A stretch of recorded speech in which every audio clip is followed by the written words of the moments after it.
आइए जानते हैं आज के प्रमुख अंतर्राष्ट्रीय खबरों को। उससे पहले एक नजर आज के हेडलाइंस पर। मुख्यमंत्री के पैतृक आवास पर हमले की कोशिश, बीजेपी के 2 दफ्तर फूके। नाबालिग से दरिंदगी करने वाला एक आरोपी गिरफ्तार, पुलिस कस्टडी से कर रहा था भागने की कोशिश। अकाली नेता सुरजीत सिंह अखी की गोली मारकर हत्या, बाइक से आए थे हमलावर। मनोज झा के ठाकुरों वाले बयान पर लालू प्रसाद यादव का आया रिएक्शन, कहा सही बात बोले।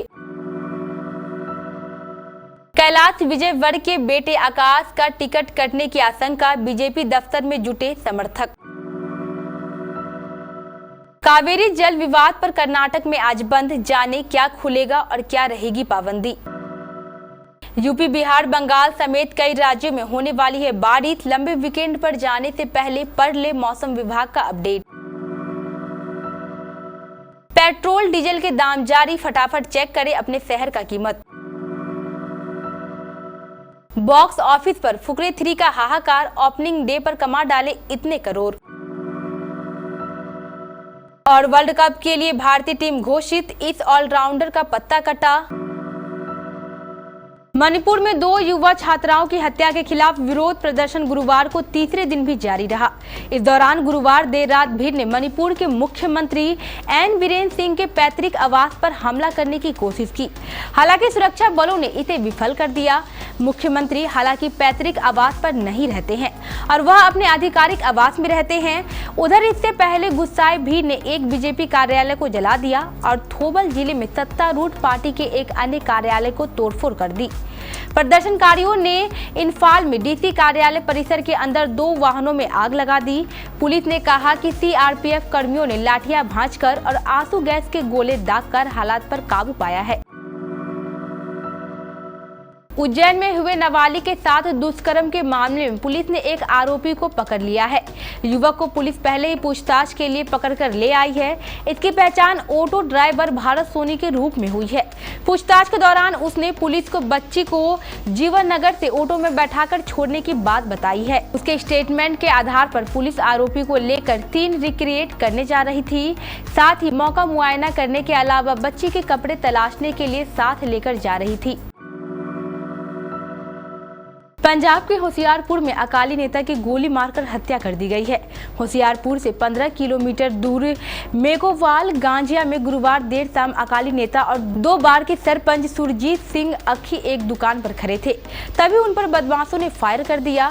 आनन फानन में ग्रामीण उन्हें एक निजी अस्पताल ले गए, जहां इलाज के दौरान उनकी मौत हो गई।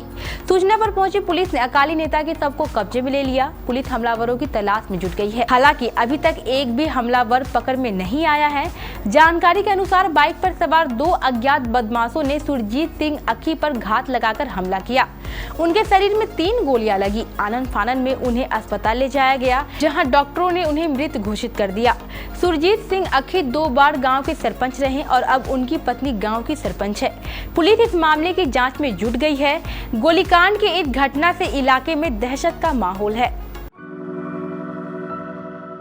आरजेडी के राज्यसभा सदस्य मनोज झा द्वारा सदन में एक बयान को लेकर जमकर बवाल मचा हुआ है।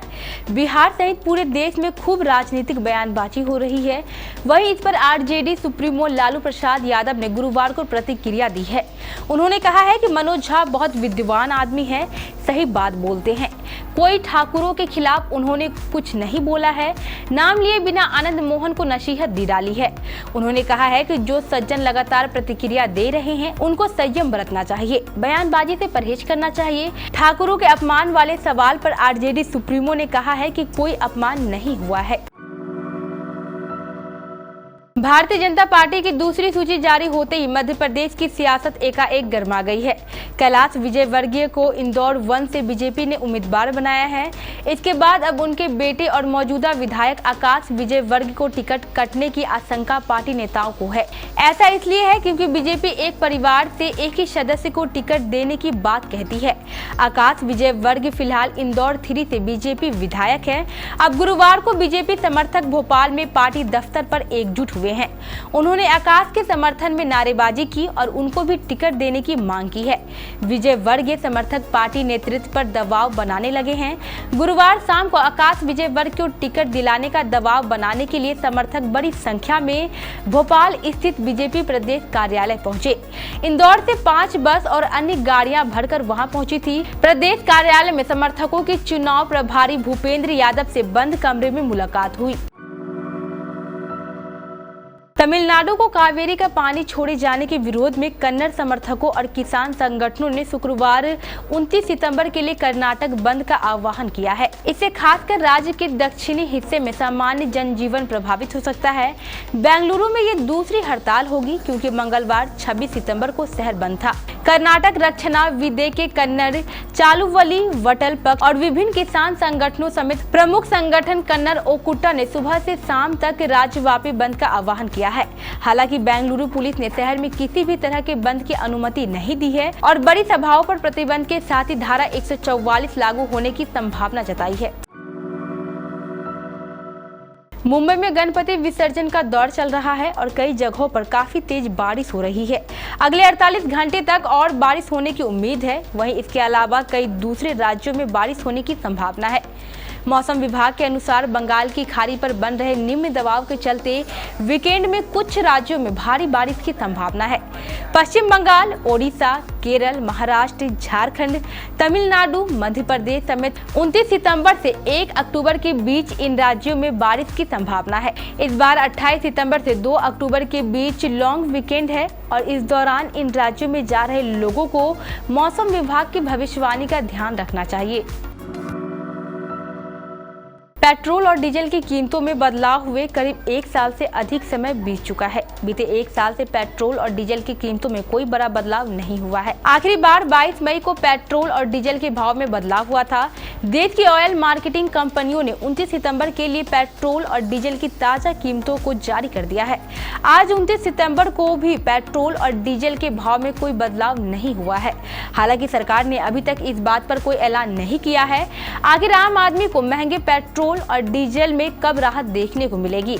बता दें कि क्रूड के दाम में उतार चढ़ाव है, लेकिन इसका असर पेट्रोल और डीजल की कीमतों में देखने को नहीं मिल रहा है। पुलकित सम्राट पंकज त्रिपाठी, ऋचा चड्ढा और वरुण शर्मा अपनी धमाकेदार कॉमेडी के साथ बड़े पर्दे पर फिर से एक साथ तहलका मचाने आ गए हैं। फुकरे 3 के लिए सिनेमा घर पहले दिन ही फूल रहे। फिल्म ने अच्छी खासी ओपनिंग की है। जानिए फिल्म का बॉक्स ऑफिस कलेक्शन। फुकरे और फुकरे 2 की कामयाबी के बाद फिल्म के डायरेक्टर ने फुकरे 3 को लाने में 6 साल का वक्त लगा दिया। कॉमेडी से भरपूर फुकरे 3 को देखने के लिए ऑडियंस बेताब थी। फाइनली 28 सितंबर 2023 को मूवी ने रिलीज होते ही धमाल मचाना शुरू कर दिया है। भारत की मेजबानी में होने वाले वनडे वर्ल्ड कप 2023 का बिगुल जल्द ही बजने वाला है। टूर्नामेंट का आगाज 5 अक्टूबर से होगा। अगर उससे पहले भी 10 टीमों को 2-2 प्रैक्टिस मैच में भी खेलने हैं। टूर्नामेंट के लिए सभी 10 देशों ने अपने स्क्वाड का ऐलान पहले ही कर दिया था, मगर इस स्क्वाड में बदलाव के लिए आखिरी तारीख 28 सितंबर रखी गई थी। ऐसे में भारतीय टीम ने इस दिन अपनी स्क्वाड में एक बड़ा बदलाव कर फाइनल टीम घोषित कर दी है। चोट से जूझ रहे ऑलराउंडर अक्षर पटेल को बाहर का रास्ता दिखा दिया गया है।